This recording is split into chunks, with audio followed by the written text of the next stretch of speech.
मूक मुलीचं प्रेम भाग 9. आर्याच्या शाळेचा मुख्याध्यापक पकडला गेल्यानंतर काही महिने शांततेत गेले. अन्वी, आरव आणि आर्या मिळून आईचं स्वप्न फाउंडेशन चालवत होते. पण एका सकाळी अन्वीच्या ऑफिसमध्ये एक जुना लिफाफा आला. त्यावर फक्त लिहिलं होतं, तुमच्या आईचं शेवटचं गुपित. अन्वीने लिफाफा उघडला. आत एक जुना फोटो होता. फोटोमध्ये अन्वीची आई, आर्यन आणि आणखी एक अनोळखी व्यक्ती दिसत होती. फोटोच्या मागे लिहिलं होतं, आर्यनला तुमच्या आईने मुलगा का मानला हे जाणून घ्यायचं असेल तर नंदन वन आश्रमात जा. आर्या म्हणाली, आपण लगेच तिथे जाऊया. आरवने मान हलवली. चारही जण नंदनवन आश्रमात पोहोचले. तिथे एका वृद्ध सेविकेने आर्यनला पाहताच त्याला ओळखलं. ती म्हणाली, तू परत आलास? मला वाटलं होतं तू कधीच परत येणार नाहीस. आर्यन आश्चर्याने तिच्याकडे पाहत म्हणाला, तुम्ही मला ओळखता? वृद्ध सेविकेने एक जुनी नोंदवणी काढली. त्यात लिहिलं होतं, आर्यन, वय 5 वर्ष. आईने स्वतःच्या देखरेखीखाली सोपवले. अन्वीच्या डोळ्यात अश्रू आले. म्हणजे आईने आर्यनला वाचवलं होतं. तेवढ्यात सेविकेने अजून एक कागद काढला.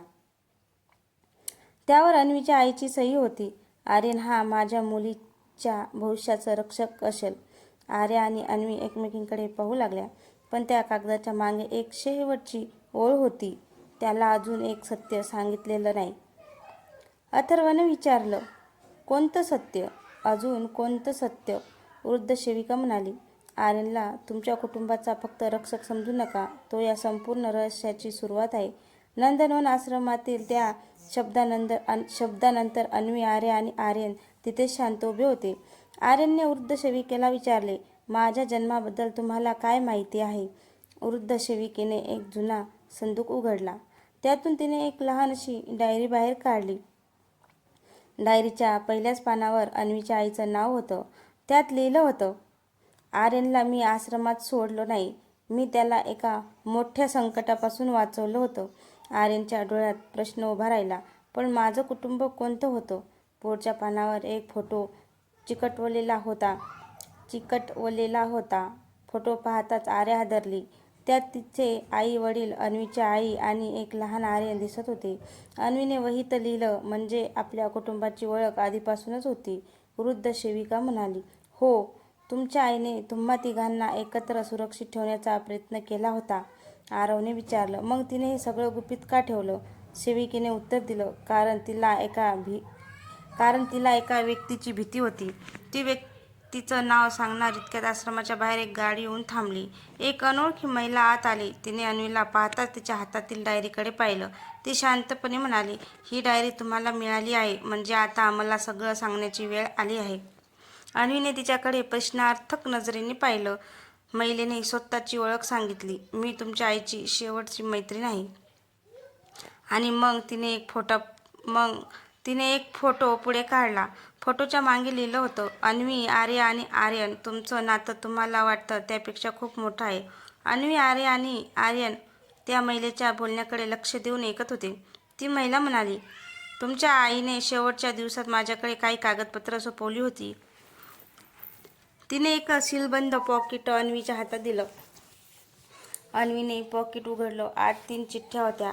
पहिल्या चिठ्ठीवर लिहिलं होतं अन्वीसाठी, दुसऱ्या चिठ्ठीवर लिहिलं होतं आर्यासाठी आणि तिसरीवर लिहिलं होतं आर्यनसाठी.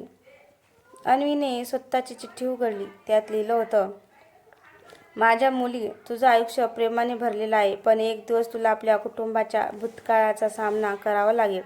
आर्याच्या चिठ्ठीतही कुटुंबाच्या जुन्या रहस्याचा उल्लेख होता. पण आर्यनची चिठ्ठी वाचताना सगळे शांत झाले. आर्यनने चिठ्ठी उघडली. त्यात फक्त एकच वाक्य होतं, आर्यन, तू माझ्या मुलाचा भाऊ नाहीस, तू त्यांच्या आयुष्याचा रक्षक आहेस. आर्यनच्या डोळ्यात पाणी आलं. तो म्हणाला, मला माझ्या जन्माबद्दल सगळं जाणून घ्यायचं आहे. त्या महिलेने मग एक जुना नकाशा टेबलावर ठेवला. नकाशावर एका जुन्या घराभोवती लाल वर्तुळ होतं. ती म्हणाली, तुमच्या आईने तिचं शेवटचं गुपित इथे लपवलं आहे.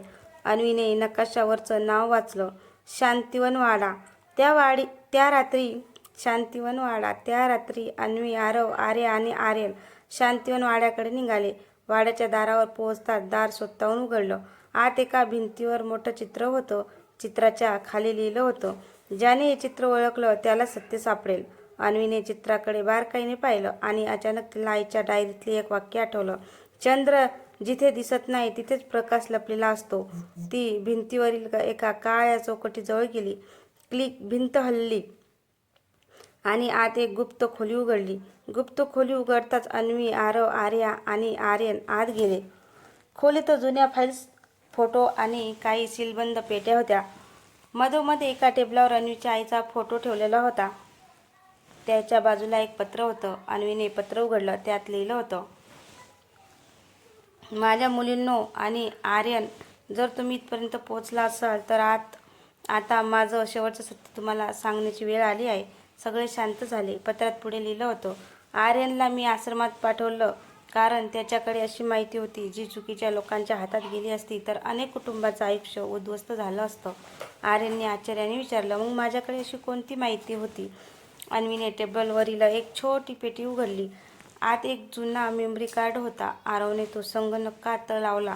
स्क्रीनवर एक व्हिडिओ सुरू झाला. अन्वीची आई म्हणत होती, या व्हिडिओमध्ये त्या व्यक्तीचं नाव आहे ज्यामुळे मला माझ्या मुलींना आणि आर्यनला वेगळं करावं लागलं. व्हिडिओ अचानक थांबला. स्क्रीनवर फक्त एकच नाव दिसलं, समीर कुलकर्णी. आर्यनने ते नाव पाहता डोळे मोठे केले. हे नाव मला माझ्या लहानपणापासूनच कुठेतरी ऐकू येत होतं.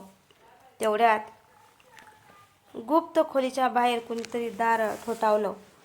ठक ठक ठक. सगळे शांत झाले. आरवने हळूच दार उघडलं. बाहेर कुणीही नव्हतं. फक्त जमिनीवर एक नवीन लिफाफा पडलेला होता. त्यावर लिहिलं होतं, समीरला शोधण्याची गरज नाही, तो तुम्हाला आधीच शोधत आहे. अन्वीने लिफाफा हातात घेतला आणि त्या क्षणी तिच्या मोबाईलवर एक मेसेज आला, उद्या संध्याकाळी 8 वाजता जुन्या पुलावर या, एकट्याच या. अन्वीच्या मोबाईलवर आलेला मेसेज पाहून आरव म्हणाला, तू एकटी कुठेही जाणार नाहीस. हा नक्कीच सापळा असू शकतो. अन्वीने मान हलवली. सगळ्यांनी मिळून दुसऱ्या दिवशी जुन्या पुलाजवळ जाण्याचा निर्णय घेतला. सकाळी 8 वाजता अन्वी, आरव, आर्या आणि आर्यन पुलाजवळ पोहोचले. तिथे एक वृद्ध गृहस्थ त्यांची वाट पाहत होते. त्यांनी अन्वीकडे पाहून विचारलं, तू अन्वी आहेस? अन्वीने होकारार्थी मान हलवली. वृद्ध गृहस्थाने एक जुना लिफाफा तिच्या हातात दिला. हे तुझ्या आईने माझ्याकडे अनेक वर्षापूर्वी ठेवलेलं होतं. अन्वीने लिफाफा उघडला. आत एक फोटो आणि एक छोटी चावी होती.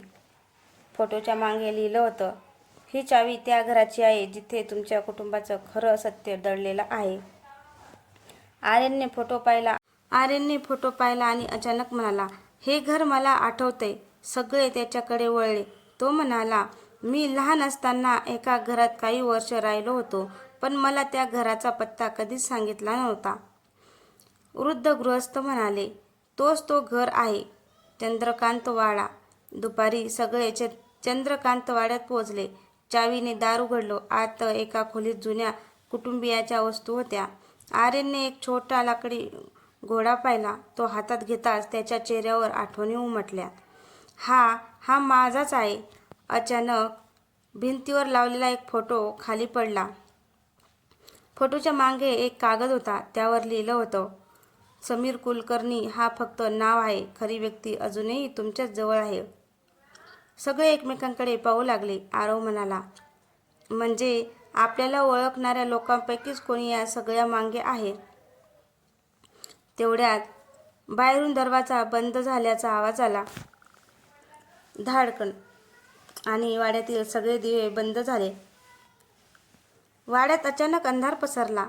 अन्वीने मोबाईलची टॉर्च सुरू केली. आरवने सगळ्यांना जवळ राहण्यास सांगितलं. तेवढ्यात वरच्या मजल्यावरून पावलांचा आवाज आला. ठक ठक ठक. आर्यन म्हणाला, आपल्याशिवाय इथे अजून कोणीतरी आहे. चारही जण सावधपणे वर गेले. एका खोलीचं दार अर्धवट उघडं होतं. आत एक जुना टेबल आणि त्यावर एक लॅपटॉप सुरू होता. स्क्रीनवर एक व्हिडिओ दिसत होता. व्हिडिओमध्ये समीर कुलकर्णी दिसत होता. तो म्हणत होता, तुम्ही माझं नाव शोधलं आहे, पण अजूनही तुम्हाला माझं खरं कारण माहीत नाही. समीर पुढे म्हणाला, तुमच्या आईने मला शत्रू समजलं, पण तिने तुम्हाला वाचवण्यासाठी माझीच मदत घेतली होती. अन्वी आणि आर्या एकमेकांकडे पाहू लागल्या. अचानक व्हिडिओमध्ये एक जुना फोटो दिसला. त्यात अन्वीची आई समीर आणि आर्यन लहान असताना एकत्र दिसत होती. आर्यनने स्क्रीनकडे पाहताच म्हटलं, म्हणजे माझं बालपण त्यांना माहिती होतं. व्हिडिओच्या शेवटी समीर म्हणाला, तुमच्या आईने तुम्हाला 3 वेगवेगळ्या ठिकाणी सुरक्षित ठेवलं कारण तुमच्या कुटुंबाचा वारसा मिळवण्यासाठी काही लोक तुमचा शोध घेत होते. मग स्क्रीनवर एक नकाशा दिसला. नकाशावर 3 ठिकाणी चिन्ह होती. पहिलं चिन्ह तुमच्याकडे आहे, दुसरं आर्याजवळ आहे आणि तिसरं व्हिडिओ अचानक बंद झाला. आरवने विचारलं, तिसरं चिन्ह कुठे आहे? तेवढ्यात आर्यनने आपल्या गळ्यातील जुनं लॉकेट काढलं. त्याच्या मागे एक छोटं चिन्ह कोरलेलं होतं. सगळे स्तब्ध झाले. तिसरं चिन्ह आर्यनकडेच होतं. अचानक खालून आवाज आला, आता तुम्हाला सगळं समजलं आहे, त्यामुळे तुम्हाला इथून जाऊ देणं माझ्यासाठी धोकादायक आहे. सगळे खाली पाहू लागले. दारात एक ओळखीची व्यक्ती उभी होती. तर ती व्यक्ती कोण होती ते बघूया पुढच्या भागात. तर मित्रांनो, तुम्हाला हा भाग आवडल्यास कमेंटमध्ये नक्की सांगा आणि चॅनलवर कोणी नवीन असेल तर चॅनलला सबस्क्राईब करा. धन्यवाद.